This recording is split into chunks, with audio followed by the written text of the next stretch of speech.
Dave's Battle of Britain training is now drawing to its climax. Peter Kinsey has been teaching him the classic repertoire of aerobatic skills, rolls, loops and half Cubans, to add to what he already knows about navigation and formation flying.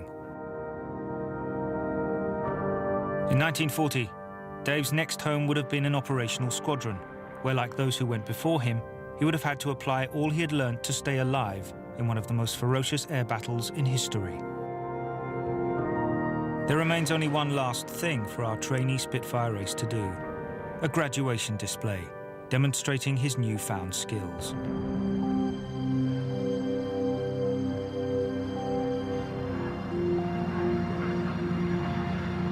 On the ground to watch him are his instructors, Brendan O'Brien and Carolyn Grace, as well as Battle of Britain pilot Pete Brothers.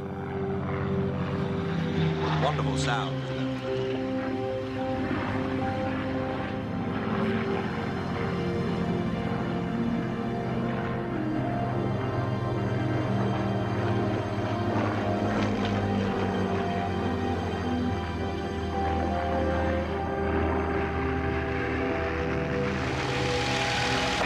Very good. How's that? Yeah, wonderful, wonderful. Can we do a loop? Loop, okay. Loop it is. Okay. Yeah. So straight ahead? Yeah, straight ahead will do just fine. And 250 or 270? 270 again, yeah. Okay, we've got enough time there. Yeah, exactly right.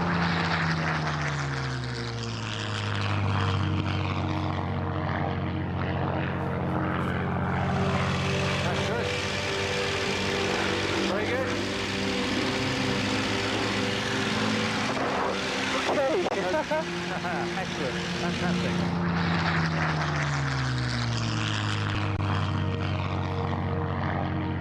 Did you do victory rolls when you came back to your home base?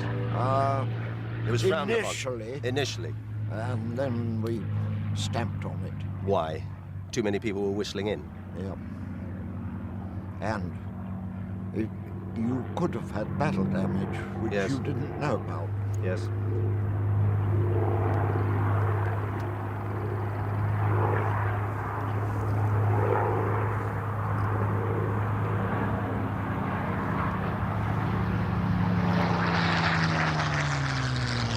Cuban.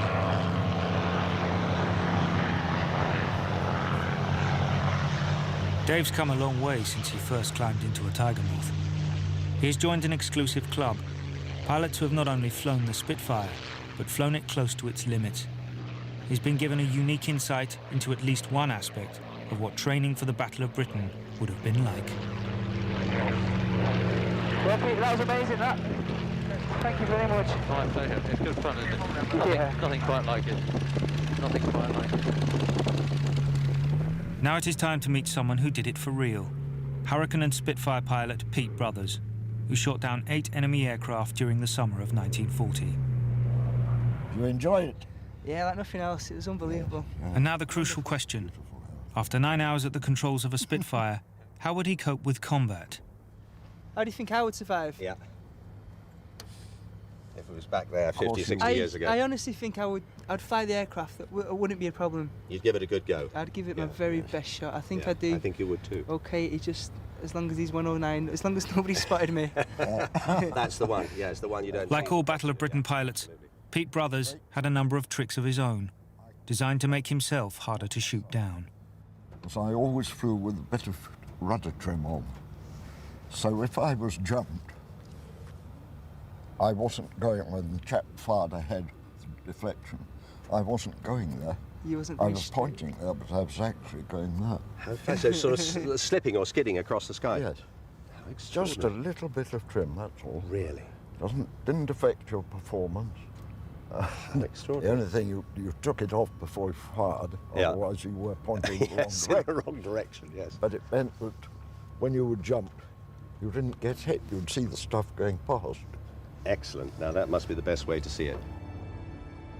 Dave's training is now over. He's had the same 9 hours training as many young Battle of Britain pilots received before having to fly into combat. But Carolyn's Spitfire has one last piece of history to make.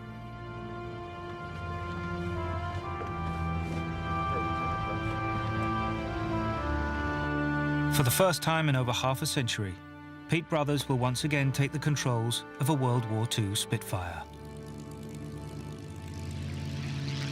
Just over 3,000 pilots are officially credited with having taken part in the Battle of Britain.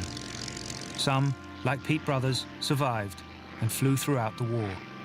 For others, combat lasted only days, or even hours. You're flying my aeroplane. I'm greatly honoured, sir.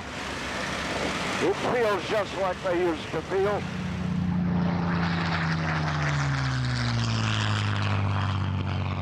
If there was one manoeuvre the Spitfire was born to fly, it is the victory roll. So you have control. I have control. You have.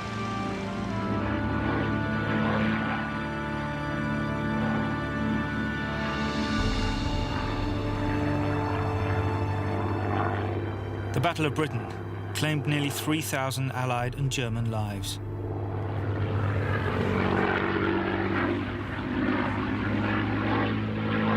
Today, there are only a couple of hundred or so Battle of Britain pilots left alive. For all of them, Britain's finest hour was theirs too. The Battle of Britain is really a story of sacrifice. Those who benefited were the countries of Western Europe. It was a unique case of one country espousing a greater cause, represented by this handful of young men, the few, as they're now known, who went up to defend their own skies, but were actually defending something much greater at the time. It was, by any measure, not the meanest of acts among nations. This, I think, if anything of ours, is worth your memory.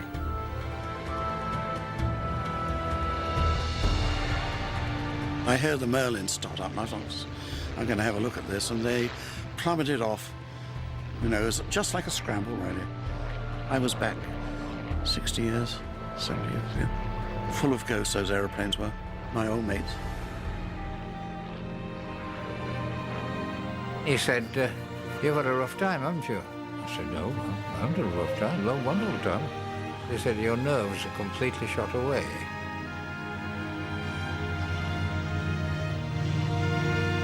They were the happiest days of my life. I'd do them all over again if I could, and do the same thing. And then I had nightmares which have persisted the rest of my life. It's something you grew to live with. It's a kind of scar of honour, if you like. We were faced with something, and we did our best, and we won.